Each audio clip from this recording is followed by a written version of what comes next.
एक गाड़ी नोएडा की चकाचौंध भरी दुनिया से गुजर रही है। अंधेरी रात, घना कोहरा, कुछ नजर नहीं आ रहा। हमारा हीरो अपनी गाड़ी चलाता रात के 12 बजे घर जा रहा है। उसकी इच्छा बस इतनी है कि वह सही सलामत घर पहुंच जाए। एक मोड़ पर एक टूटी हुई दीवार है। दूर से कोहरे में वह दीवार अपने हीरो को दिख ही नहीं। गाड़ी सीधा दीवार के पार नाले में गिर जाती है। नाला क्या, गंदगी का तालाब बन चुकी थी यह जगह। खबर आई है, 2 घंटे तक वह मदद मांगता रहा। मदद आई भी। दंदनाते हुए पुलिस आई, अपनी रस्सी लिए। फायर ब्रिगेड भी पधारी। एनडीआरएफ की टीम भी अपनी नाव लिए पहुंची। अब पुलिस इतनी ठंडी में नाले में तो कूद नहीं सकती। फायर ब्रिगेड की रस्सी भी छोटी पड़ गई। एनडीआरएफ के पहलवान किनारे पर ही तैरते दिखे। तब एक क्रेन भी बुलाई गई। उस पर चढ़कर रस्सी पहुंचाने की कोशिश भी हुई। सब बेकार। इधर गृह मंत्री और प्रधानमंत्री चुनाव प्रचार कर रहे हैं। जब से इनकी सरकार आई है, ये प्रचार करते ही पाए गए हैं।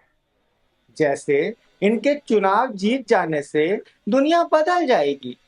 दुनिया तो बदल ही रही है। बनारस में प्राचीन मणिकर्णिका की मणि पर बुलडोजर चल गया।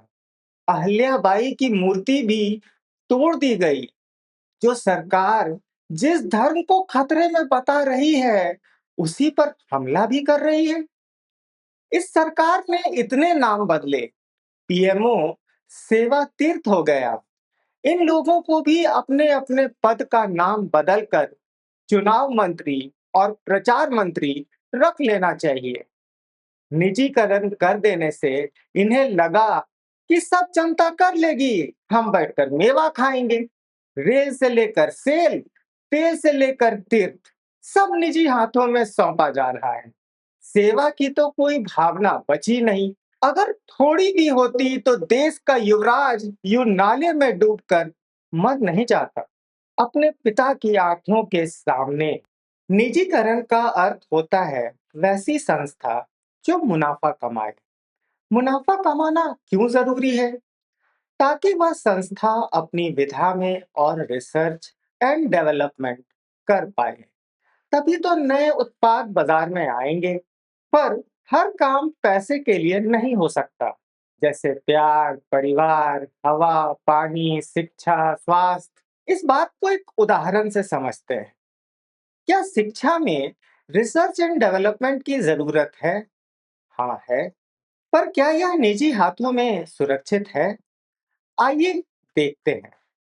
शिक्षा की पहली जिम्मेदारी है कि छात्र पहले विद्यार्थी बन सके। जो बुनियादी शिक्षा है उन तक पहुंच सके। हालात ऐसे हैं कि 5वीं का बच्चा नर्सरी की कविता नहीं पढ़ पा रहा। पीएचडी धारी को पता नहीं होता उनकी थीसिस में लिखा क्या है, कौन सा उन्होंने खुद से लिखा है। जब मैं दर्शन शास्त्र की पढ़ाई कर रहा था, तब मेरे पास 50,000 में एक शोध लिखने का प्रस्ताव आया। मेरे ही एक प्रोफेसर ने यह सौदा मेरे सामने रखा था। मैंने कहा, मैं पैसे भी नहीं लूंगा और शोध भी नहीं लिखूंगा, पर मैं आपके शोधार्थी की हर संभव मदद करने को तैयार हूँ। मैं उसे अपना समय दे सकता हूँ। मैंने उस छात्र से बात की। उसका विषय एक फ्रेंच दार्शनिक पर था। उनकी कई किताबें अंग्रेजी में उपलब्ध भी हैं।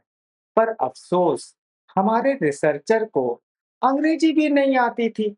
फ्रेंच सीखना तो उसके लिए बस एक ख्याली पुलाव होगा। उनसे बात कर लगा उन्हें तो हिंदी भी ठीक से नहीं आती। उन्होंने अपना शोध किसी और से लिखवा लिया होगा।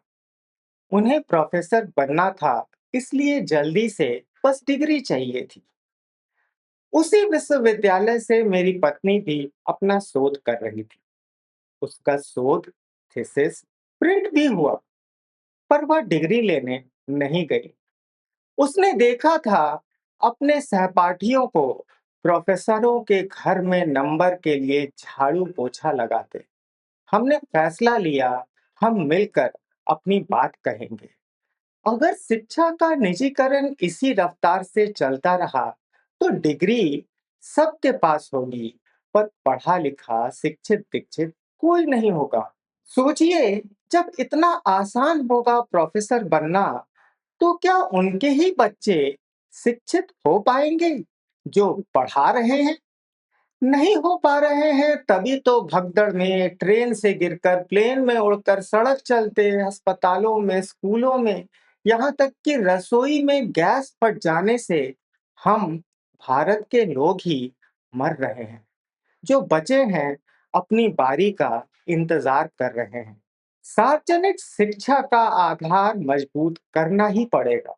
यह काम निजी क्षेत्र नहीं कर सकता। जनहित में शिक्षा वह नहीं पहुंचा सकता। क्यों? इसके दो मुख्य कारण हैं। पहला, यह कि निजी संस्थाएं व्यापार को सर्वोपरि रखती हैं और व्यापार की बुनियाद मुद्रण में आधारित है। अक्सर वे अर्थ कमाना भूल जाते हैं, भ्रम में जीने लगते। कई उदाहरण आपको मिल जाएंगे। नोकिया को ही देख लीजिए, वह समय और स्थान के साथ अर्थ का उत्पादन करना भूल गया, बाजार भी उसे भूल गया। हम भारत के लोग आज अर्थ से ज्यादा मुद्रण को समाधान मान बैठे हैं। आज हमारा आईटी सेक्टर बड़े खतरे में है। मैंने जब 2010 में इस क्षेत्र में काम शुरू किया था, तभी मैं समझ गया था यहाँ विकास की गुंजाइश कम ही है। इसलिए 2012 में ही मैं एक कविता लिखाया, सॉफ्टवेयर इंजीनियर का इस्तीफा। एक ऑफिस का फ्लोर, फ्लोर पर कंप्यूटर, कई लोग उसके सामने बैठे हैं, कोशिश है चल जाए अपनी अपनी गृहस्थी का कैलकुलेटर। बैठे हैं सब, काम कर रहे हैं, बैठा हूं मैं भी, देखता हूं मशीन, और मशीनों के इशारे पर नाचता इंसान। अरसे से सुबह की धूप नहीं देखी, ओस से भीगे घास पर दौड़ा नहीं।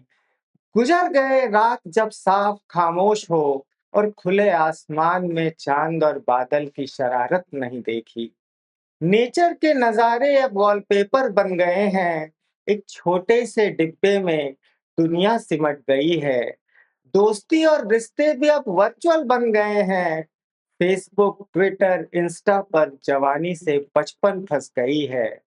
लोग कहते हैं गप मारना औरतों का काम है, मशीनें आज ये काम भी उनसे बेहतर कर रही हैं। कहते हैं उनके पेट में बातें नहीं पचती, मशीनों का हाजमा भी कुछ बेहतर नहीं है। इस मशीनी दुनिया को देखकर एक बार तो रोया होगा खुदा भी, चिल्लाया होगा जी ले जो दो पल दिए हैं, और जवाब आया होगा इस रूट की सभी लाइनें व्यस्त हैं। युवराज की तो लाइन मिल भी गई, फिर भी बेचारे को भगवान भी नहीं बचा पाए। इसका कारण अशिक्षा नहीं तो और क्या है? क्या हो जाएगा अगर शिक्षकों की नियुक्ति पड़ोस के विद्यालय में हो? लोग अपने बच्चों को पास के स्कूल में भेजें और पब्लिक पालिका इन्हें मुद्रण प्रदान करे। हमारे टैक्स का पैसा पहले स्थानीय विकास पर खर्च हो, फिर ऊपर राज्य और केंद्र तक पहुंचे। केंद्र के पास तो आयकर विभाग से लेकर ईडी सीबीआई भी है। कुछ गड़बड़ हो, तुरंत कार्रवाई हो। पब्लिक पालिका इसी सपने को पूरा करने का एक प्लान है। आप डिस्क्रिप्शन में दिए लिंक पर क्लिक कर इसके मैनिफेस्टो को भी पढ़ सकते हैं।